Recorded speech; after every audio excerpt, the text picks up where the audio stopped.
কে এই আবু আল জোলানি? তার পূর্ণ নাম আহমদ হুসাইন আল শরা। তার ছদ্মনাম আবু মুহাম্মদ আল জোলানি। তার জন্ম 1982 সালে এবং তার জন্মস্থান দেরা, সিরিয়ায়। শৈশবে তিনি সিরিয়ার শিক্ষা ব্যবস্থার মধ্যেই ছিলেন, তবে 2003 সালে মার্কিন যুক্তরাষ্ট্র ইরাক আক্রমণ করার পর তিনি ইরাকে চলে যান। 2011 সালে সিরিয়া গৃহযুদ্ধ শুরু হলে তিনি সিরিয়ায় ফিরে আসেন এবং বিদ্রোহী গোষ্ঠী জাভাত আল-নুসরা ফ্রন্ট গঠন করেন, যা পরবর্তীতে এইচটিএস-এ রূপান্তরিত হয়। আল জোলানি এটি গোলান মালভূমির প্রতি একটি ইঙ্গিত হতে পারে, যা সিরিয়া এবং ইসরায়েলের মধ্যবর্তী একটি বিতর্কিত অঞ্চল।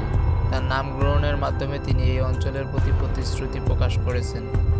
বার্তা সংস্থা এপি নিউজের বরাতে জানা গেল, সিরিয়ায় বাশার আল আসাদ পতনের মহানায়ক হিসেবে পরিচিতি লাভ করে আল জোলানি। সিরিয়ায় এই বিদ্রোহী গোষ্ঠী রাজধানী দামেস্ক জয় করার পর সিরিয়ার পুরো কন্ট্রোল এইচটিএস-এর হাতে চলে যায়। ইসরায়েল সিরিয়া সংঘাতের নতুন মোড় নিতে পারে বলে ধারণা করছেন বিশেষজ্ঞরা।